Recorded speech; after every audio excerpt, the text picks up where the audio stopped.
peace, only war.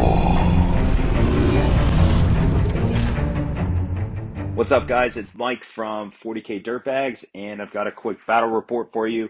Let me know in the comments if you like this format. Matt and I are helping out Derek just to get more content out there.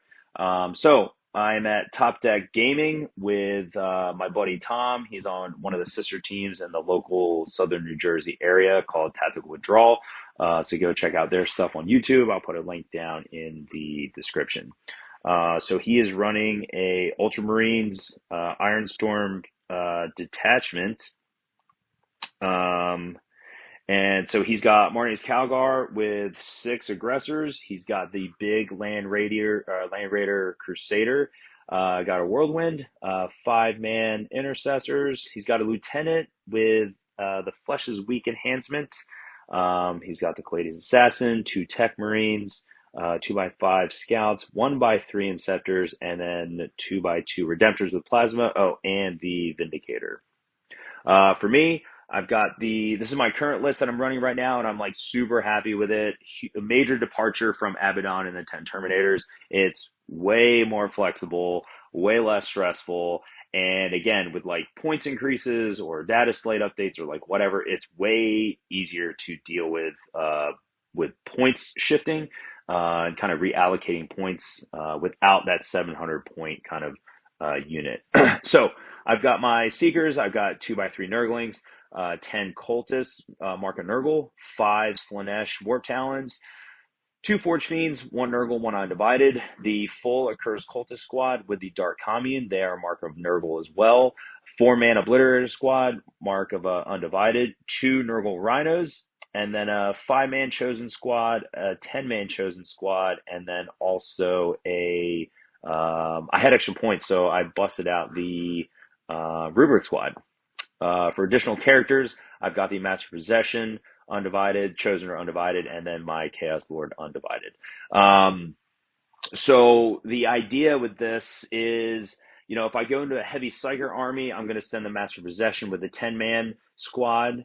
For this mission, I decided to put the Lord with the 10-man squad and the Master Possession with the 5-man squad. But been pretty happy with this. I think it's cool to explore like different combos.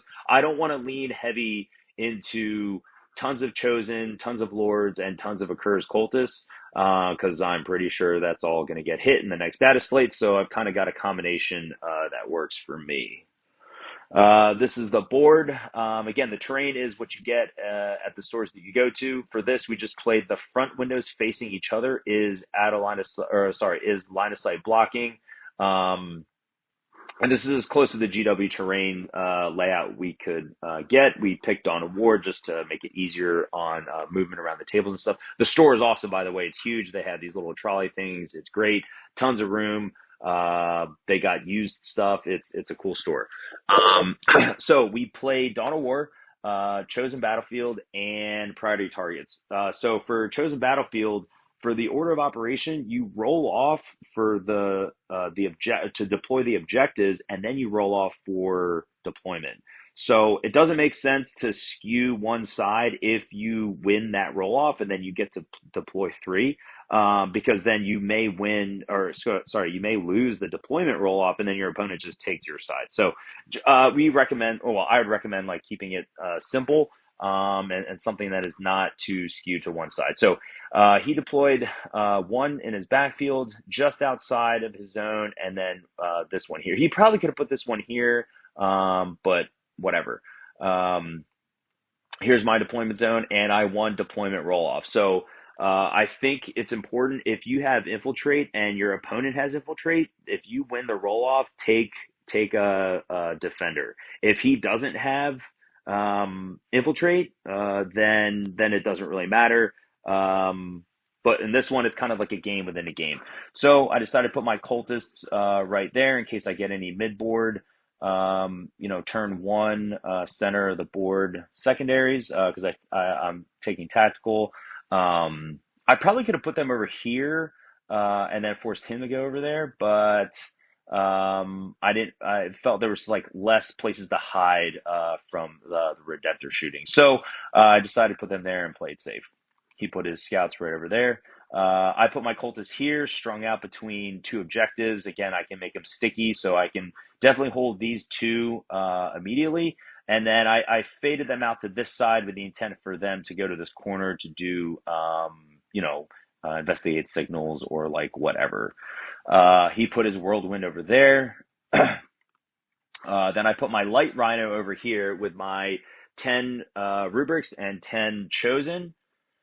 Now, he put his Redemptor right there. So I was like, all right, he wants to kind of bully this this firing lane, which is fine. So I put my Nurgle Forge Fiend over on this side, and I just put it outside of 44 inches. So even with this Redemptor moving this way or potentially another Redemptor moving this way, he couldn't be shot turn one. Now, this guy could, and then that would force me to choose, well, do I Nurgle Strat the Cultist or do I Nurgle Strat the Rhino? So that was the idea there. He put his other Redemptor over there. So I put my chosen Rhino, my 10-man chosen with Lord Rhino right here. Now, this is what I was waiting for. The Land Raider Crusader, which had the 6-man aggressors and Marnay's Calgar and his bodyguards in there. So the whole point of the Seekers is mainly to move block. If there's nothing to move block, which I mean, typically there's going to be something to move block, then you can, snag a midboard objective. Actually against Grey Knights, there isn't really a unit to move block. So their job was actually scouted 9 inches away back and then brought them out the next turn to take something in the middle. But for this game with transports, I wanted to move block this. So they went on the line right here. If I didn't get turn one, then they were just going to scout move their 9 inches over there, which I pre-measured. Which would only let one Redemptor shoot them instead of both. So that was the idea there. The rest of his stuff doesn't really matter for my deployment, so we put another scout screen right here, Tech Marine, Vindicator, Intercessors on home field to sticky it, and then the other Tech Marine over here.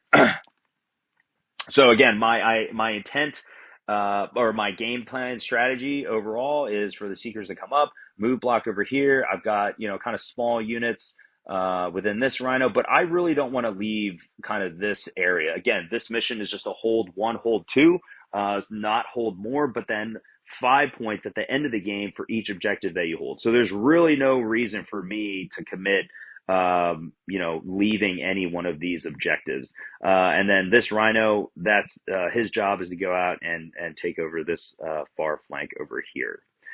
As far as my firing lanes that I care about, again, slightly worried about this one in case his Vindicator came down this side or his Vindicator came down on this side. And then again, like this main avenue center of the board right here. So I won the first turn. I picked Bring It Down and Assassination. So Bring It Down wouldn't be able to do anything. So I decided to hold on to that. And then Assassination I sold at the end. Now, could this Rhino have moved out and dealt with him to get this Lieutenant right here? Sure. But then I'm out in the open and just like, I'm not trying to be there. So I didn't really care about losing that one. Although it does kind of suck in the beginning, turn one scoring nothing, but it be that way sometimes. So these guys scout moved up, and then dude, it's 15 inches minimum movement. I think they went like 17 or something. It was insane. So I was able to get them out as far as I could. These two guys were the main guys that I wanted. This was like a nice to have, but it was mainly these two. To move block this Land Raider. My Nurglings, they walked over here with the intent of charging this guy. My Rhino advanced. This guy walked to do some chip damage to this Land Raider. These cultists advanced back over here. And then this Rhino kind of casually tucked up into this corner.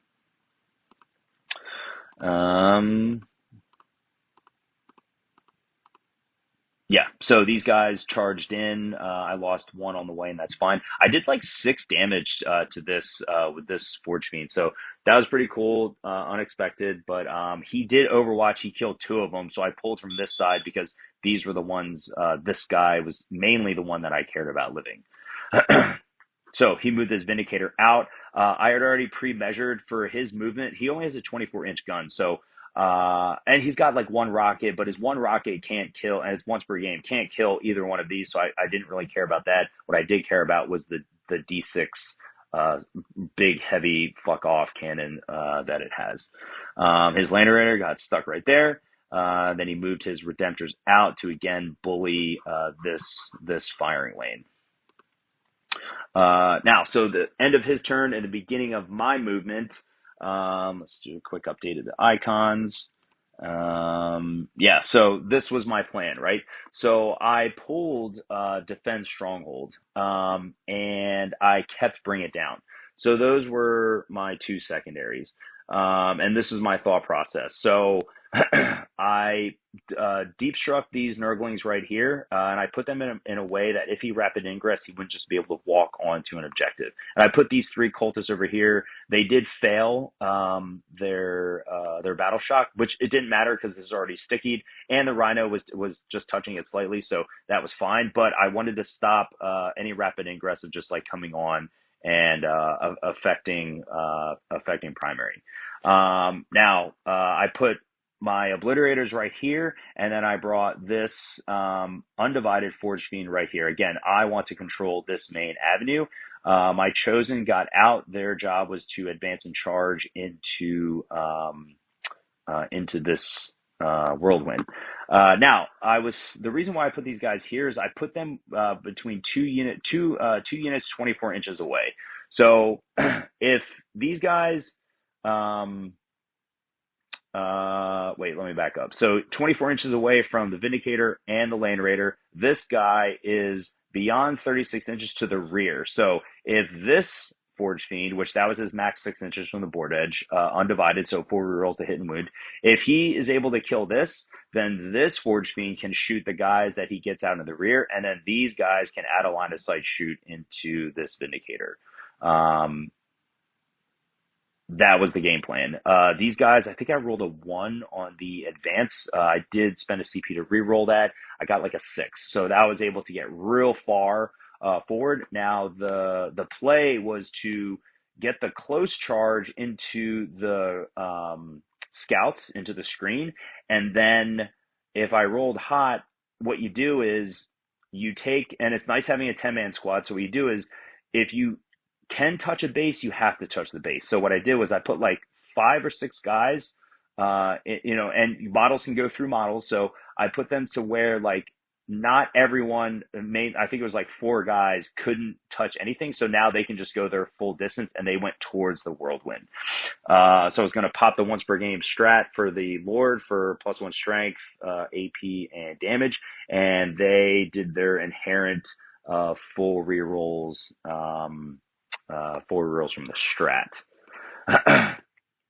So this was end of the turn. And again, so it took all 3 of the Obliterators and both Forge Fiends to pop this Land Raider. It just is what it is sometimes. And, Tom's like, hey, can anything else shoot? I said no. So he put these guys out in front, which makes sense for the advance and charge. The Tech Marine was left over here. I shot some cultists and killed the Lieutenant with plasma and combi weapons.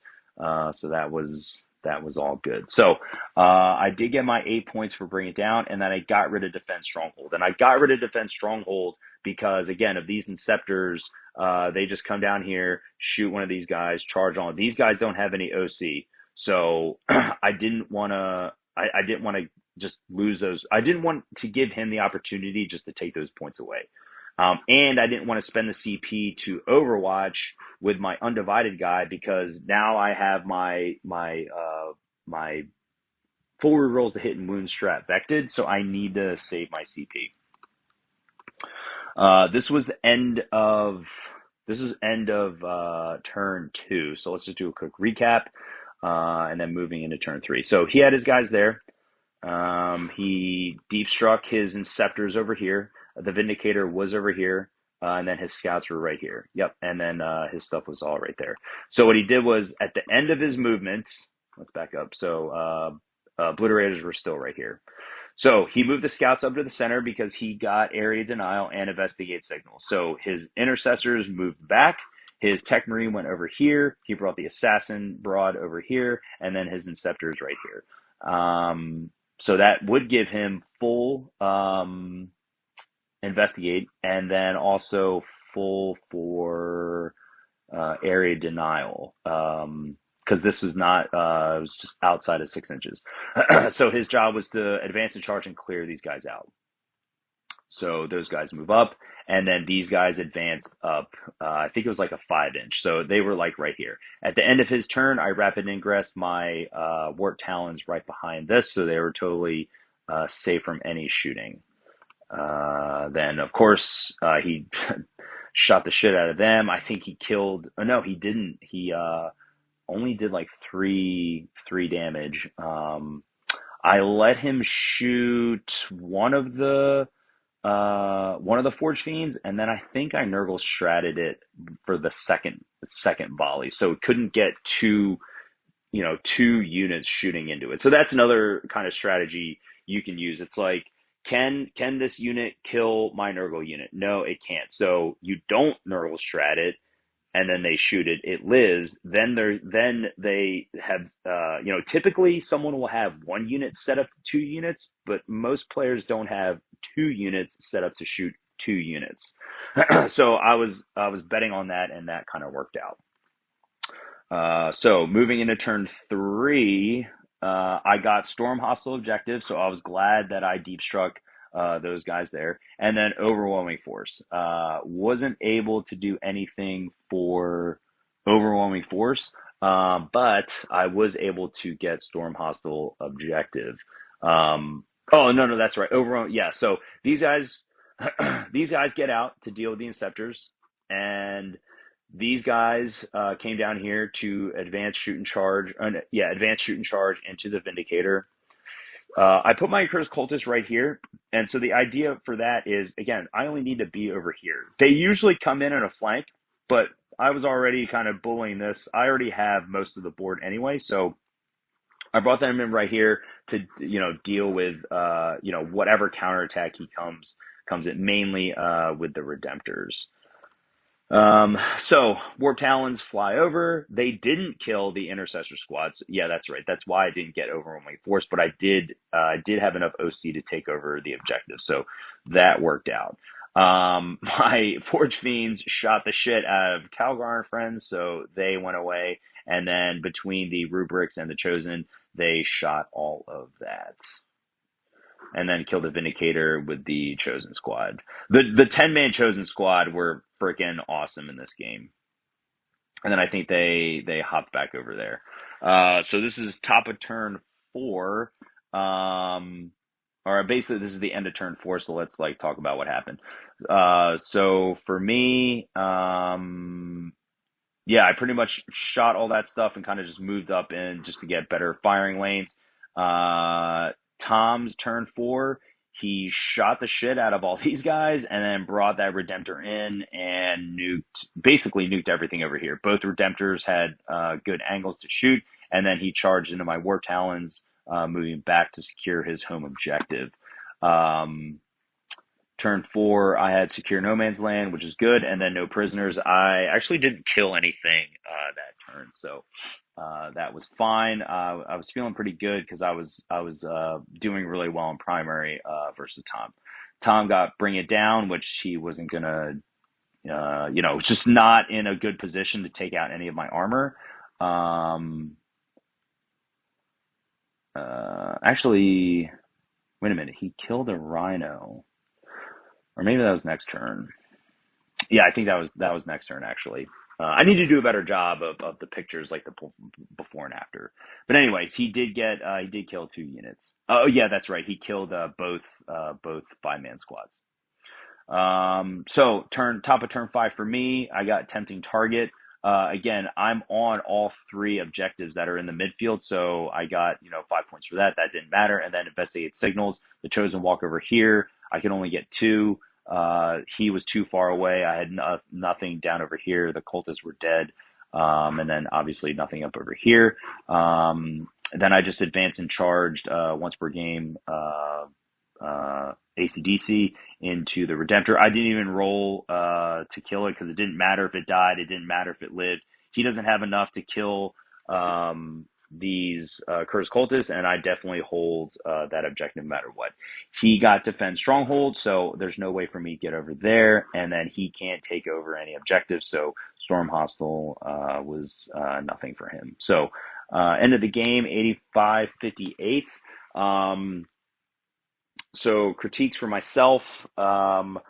I'm still learning how to like maximize the utility of the rhinos. So I'm still like figuring that out.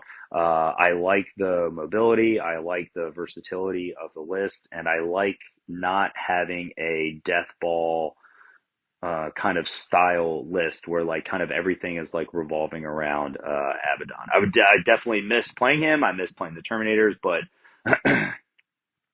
it's just not.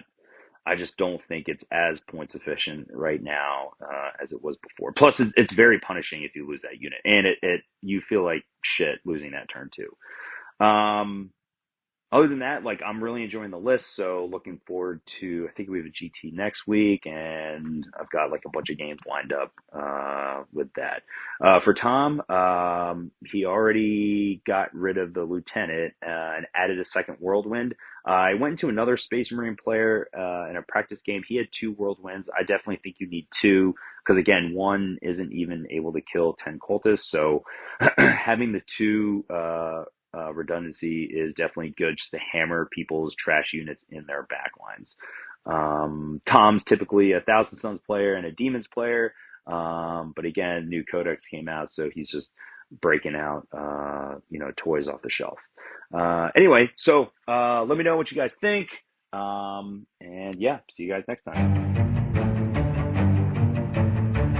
There is only war.